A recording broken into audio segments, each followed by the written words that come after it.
Hello everybody, welcome to the United Stands. I've got a bad feeling I'm not going to do a lot of talking on this one. It's after the Manchester derby. Ben Foster's on the show. It's going to be a lot of talking from you, I think, Ben, because I've had about 3 hours talking about this absolute mess. But we'll start off. I mean, what are your thoughts on what went wrong or right for United yesterday? I've got to say, mate, I watched you yesterday, and there's not much that I disagreed with you, to be perfectly honest with you. It was painful. Honestly, it was absolutely painful.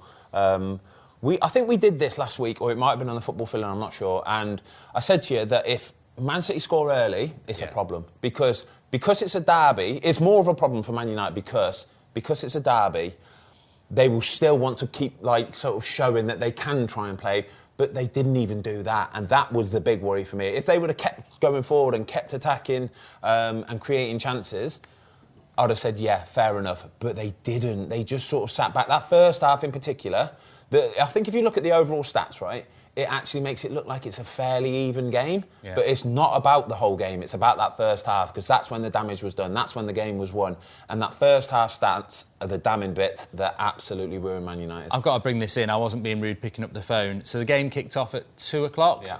2:28, Ben messages me, mate, Man City making this look like it's pre-season friendly. This could be 5-0. Yeah. Do you know? Yeah. And it did. At 1-0, I think it should have been 3-0.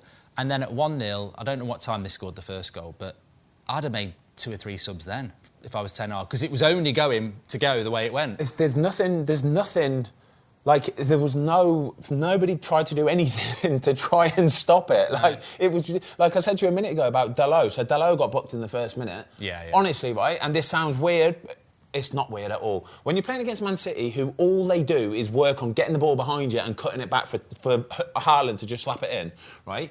Take Dalot off. Genuinely, just take him off. It's the first minute of the game. He cannot spend another 89 minutes backtracking against these Man City wingers, strikers, and not get another yellow card. So then, at that point on, he has to just backtrack and think, well, I can't dip my foot in. I can't do anything silly because I'll get a red card. We're down to 10 men. It could be a massacre. It could have been a massacre. So you should have brought him off in the first instance there.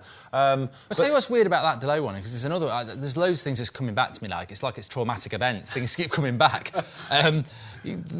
What was Delot doing in a position on the halfway line where Grealish is knocking it past him in the first few minutes? It's like United's approach to this game was really weird, because so many times I saw De Bruyne running from the centre circle at our back four, and I'm like, where's our midfield? Where were they going? Because we never attacked. How could we be counter-attacked? I don't understand how they got so much space. This is what I'm saying about it being a derby, right? So when you get these massive derby games like this, like, it's so easy to just get carried away and the emotion of it, and it's like, and you just forget what you're supposed to be doing. You forget the game plan. They forgot, didn't they? Exactly. They forgot the game plan. They got too excited, too carried away. And like I say, even Dalot there, in that first instance there, I'm thinking, what are you doing there, mate? You should not be there. Just stay in your slot, keep it tight. Man United, in general, should have just tried to keep it tight, but they didn't. They got carried away, and that's what Man City want to happen, because as soon as somebody gets carried away, players are out of positions, they're behind you, they're better than anybody, they're ruthless. Like I say, all they want to do is get behind, cut it back, goal. That's all they did. Ten Hag, did he get it wrong? There's no point asking that question because we know that. But we've spoke about this a few times. I think we spoke 3 weeks ago about Casemiro needs to be in that team. I did a preview on Thursday. Most United fans were like, if you want to play McTominay, but put Casemiro in there. Maybe put Bruno as a false nine if you need to play him, but play Casemiro in that game. What do you think the manager's thought process is there with bringing Rashford in from an injury to play up front and use a waste of space? You've got Ronaldo on the bench, Casemiro on the bench, and he goes with a team that's not played for 4 weeks just because it beat Newcastle 4 weeks ago.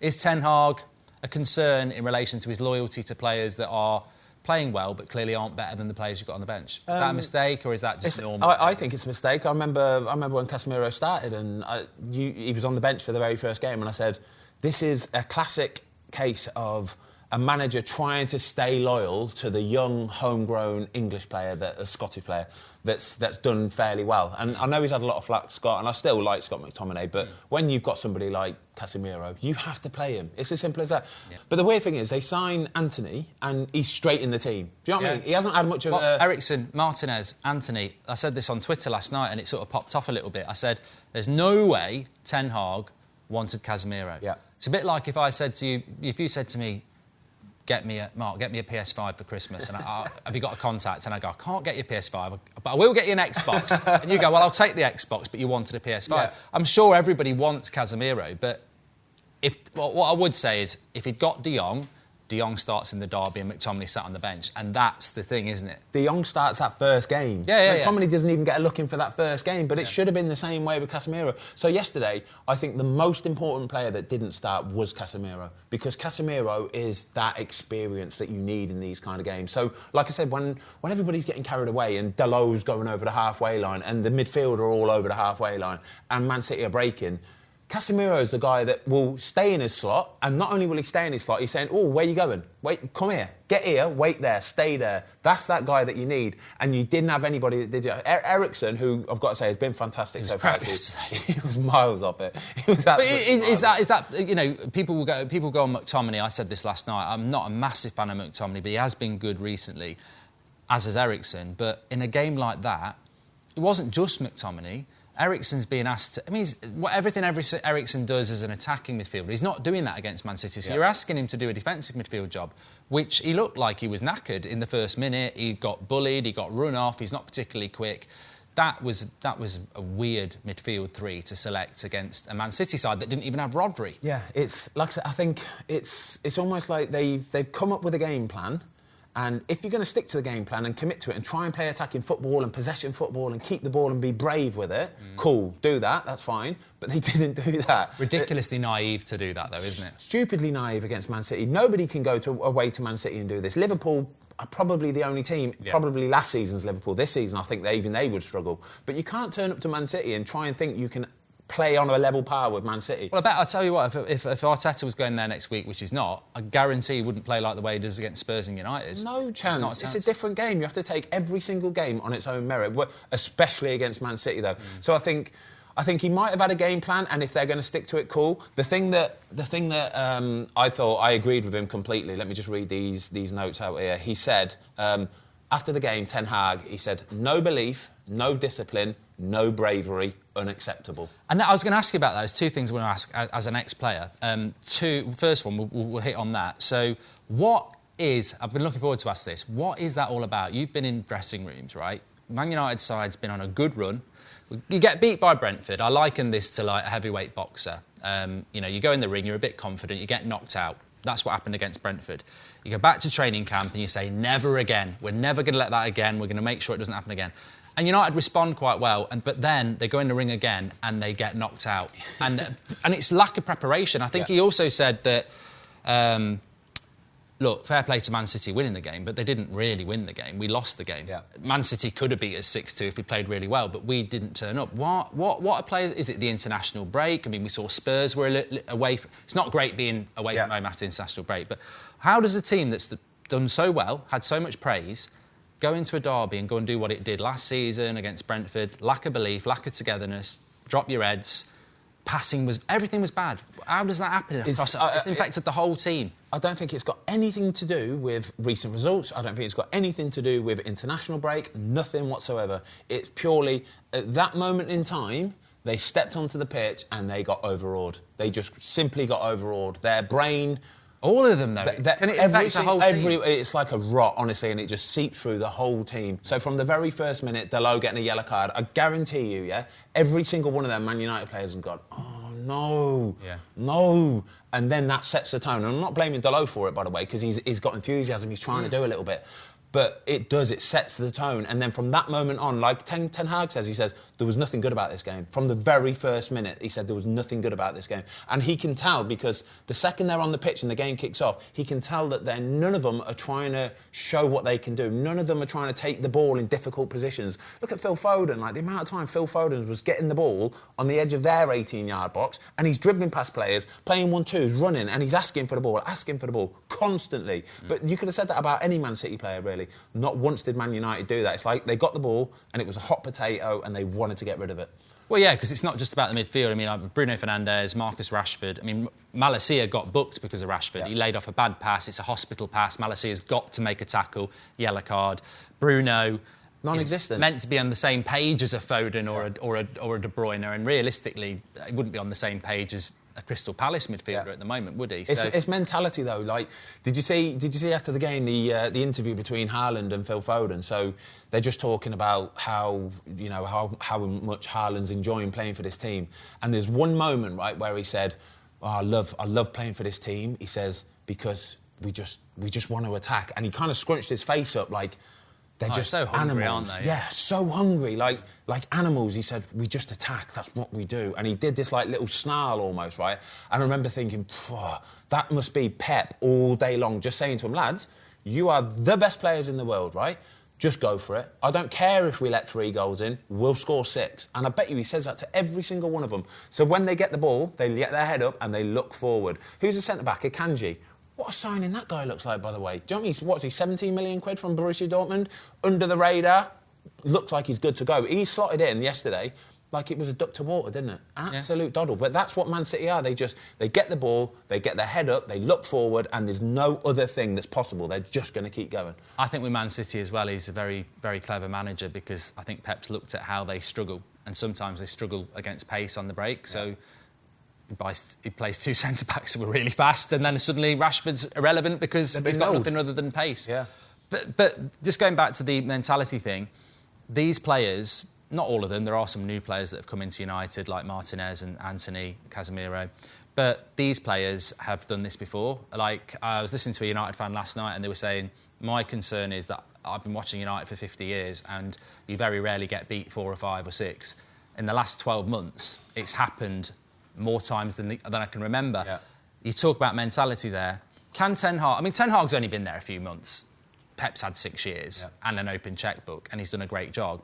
But can you teach mentality to these players? Because my feeling is that these players they need to go. I know some of them are good players and will probably go on a run of 4 games, but again, in a month, there'll be another 4 or 5-0 because they're inconsistent mentality players. Or can Ten Hag change that with some of these players? Because it just keeps happening too often, and that's got to be about, you never know whether they're going to go on the pitch and down tools or whether they're going to perform. I think the worrying thing about that is if he gets to pick his own players and sign his own players, then I think he can turn it around. And I think, because what he'll do is he'll just sign the players that he knows are good lads. Do you know what I mean? Good eggs. They do it properly. You can tell that every one of them Man City players, they're good lads. They do it for the team. They buy into that ethos.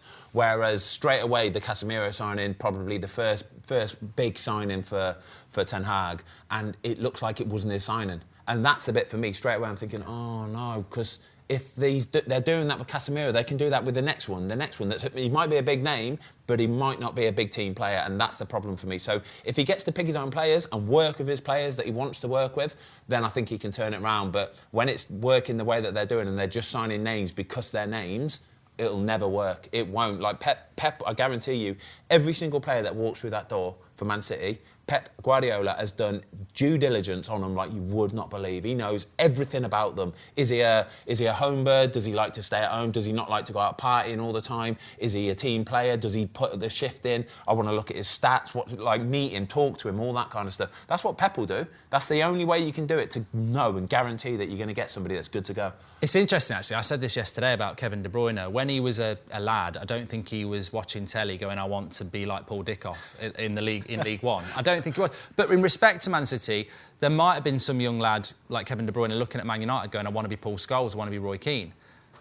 So if you sign those players, Man United's fan base, the history, Old Trafford, it makes it easier to be a passionate and engrossed player. To go to Man City, which is basically a mercenary club, and then still be as focused as those players are, it just shows you what you're saying there about Pep. Yep. He's buying players who've got no connection to Man City. They're not going to think Man City are Real Madrid, and yet they come in and play with every little bit that they've got. And then United, where you should be coming in and playing with everything you've got players who go, don't fancy that. Don't fancy that. So it just shows it's about recruitment, isn't it? It is about recruitment. Of course it is. So somewhere along the line, Man United have failed because they've got the wrong profile of personality. They've got the prestige, they've got the history, they've got, it's set in stone what Man United were. For 20 years, they were this thing and they were You should put that shirt on and go, I'm a Man United player, I'm going to give everything. And we don't have that. But when you're getting the wrong characters in through the door, and then it's a catalogue of constantly, it just sets the tone. And Domino effect. And it's a different tone to what Man City have done. So like you say, they might not have the history or anything like that, But they've got the big guy at the top. They've got Pep Guardiola, and he's the guy that sets it throughout. So he's not just a coach. Like, he is obviously the world's best coach, probably. But he is also, I'd say, one of the world's best managers. And managing isn't necessarily just about what goes on a Saturday afternoon and what goes on in training. It's about everything around the training ground. Do you know what I mean? Everybody turning up on time, being respectful to everybody in that building, doing gym work before, during, after, all those little bits, yeah? He sets the tone for that. You're sitting down for dinner, you might go and get your plate and take it to the thing, clean your tray off, all that kind of stuff. That's exactly what I guarantee you he's set in for Man City, yeah? Man United, you would worry that that's not the case. And it sounds little and it sounds like it's not important. It's so important. 100%. I know stuff. I'm sure you hear stuff as well. At United, maybe it's changing now a little bit, but I know 100% that the attitude of some of those players and how they're treated, they're not going to respect Man United in the dressing room when they're being treated like rock stars. It's like, can I do this? Can we do that? Can you do this? It's like it's very different to what it would be like at Man City. Yeah. Going forward, though, I think United's next few games, I mean, forget Europa League, it's Everton, Newcastle, Chelsea, Fulham, West Ham. I mean, I think our most difficult game before the World Cup is Chelsea. Yeah. What United have proven that they can go and get some results. We've done that. Man City are clearly one of the best teams in the league. What do you do now? He took them on a 13-mile run after the Brentford game.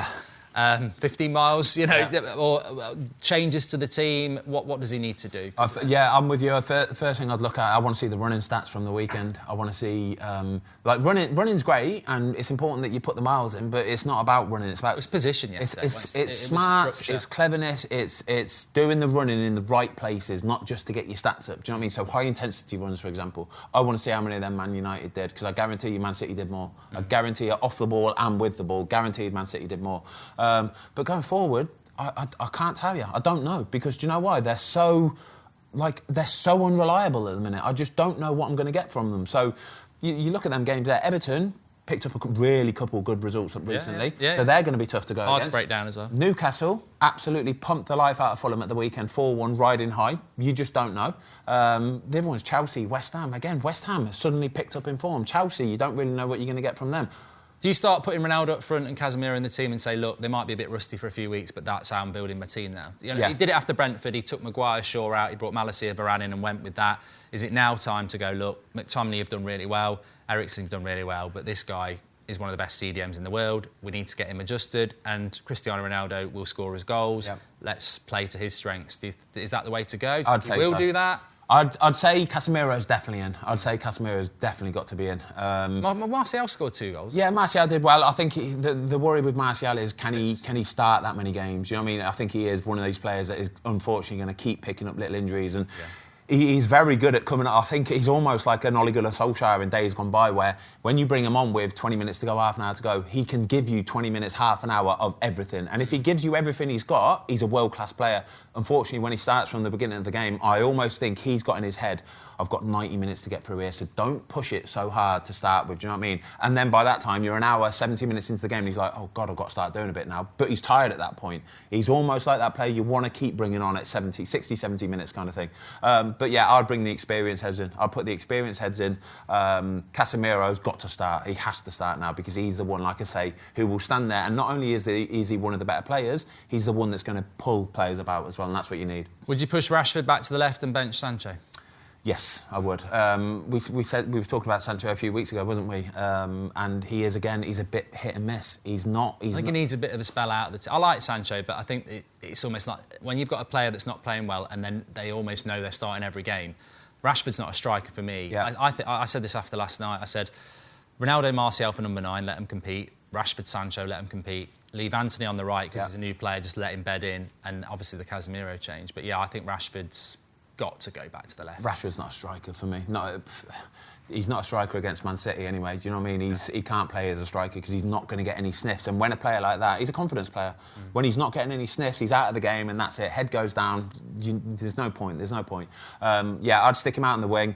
I think Anthony has to start. I think Don't get me wrong, yesterday Anthony was quiet. He didn't have much to do, did he? And, you know, if you just looked at, other than the goal, you'd say, really? No, I wasn't impressed. 90 million quid, really? But it's new, early days, isn't it? He scores goals, though. If he does that every single game and pulls a rabbit out of the hat, then fair dues, you can accept it. Yeah. But yeah, I think, like I say, you've got to... for me, I'd start Ronaldo up top for next game. Once he gets to about the hour mark, which he will, he'll start fatiguing, bring Martial on, boom. Yeah. And just finally, top four. I was driving in today, I think it was on TalkSport, and they were saying that one of the bookies was saying Man City, Arsenal, Spurs and Liverpool are the favourites for top four, leaving Chelsea and United out. It's not. I mean, it's only one loss, but top four's not going to be easy, is it? No, it never is. No. It's so hard. We had this conversation, again, like a month ago, you said to me, top four? And I went, no chance. And then the week after I went, yeah, maybe. Yeah, so, mate, the problem is I just don't know how reliable Man United are at the minute. Can I just say one stat that I saw at the weekend, by the way? Erling Haaland to score a hat-trick was 7-1. And that was worse odds than what Manchester United were to open the scoring. So the first Man United to score, I think, was Rashford. To score the first goal in the game was something like 8-1. Whereas Haaland to score a hat-trick was 7-1.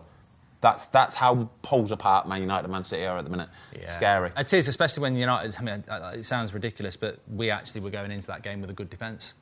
So, anyway. Not afterwards. Anyway, I said you do a lot of talking. Hey, listen, there's no shame in losing to Man City, yeah? There is when you lose like that. Exactly. There's plenty of teams that are going to concede 4, 5, 6 goals, and it happens week in, Well, look week at Palace. out. They went there, they lost, they were 2-0 up at half-time, they played really well. Exactly. If you're a Palace fan, you walk away and you go, boom, can't do anything against that. Yeah. You did everything right, they're just too good. Yeah.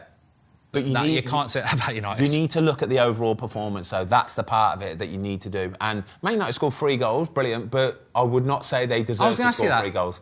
Bruno, Ten Hag, they came out with second half was good. I've not played at that level, but I was like, bullshit. No. Man City have stepped up. You can't take anything from that second half. Man City did United a favour. They genuinely did. They took their foot off the gas and they calmed it down, right? Because if they would have carried on at the same pace of the first half, which they probably could have done, to be fair. It's pointless, though, isn't it? Unless you're going for the Premier League goals record. It could have been 7 or 8 or 9 or something silly like that. It really, really could have. But no, second half performance, you cannot read a single thing into it, yeah? You can't read anything. Guaranteed Man City just took their foot off the gas. Man United got a few little opportunities, took them. It's as simple as that.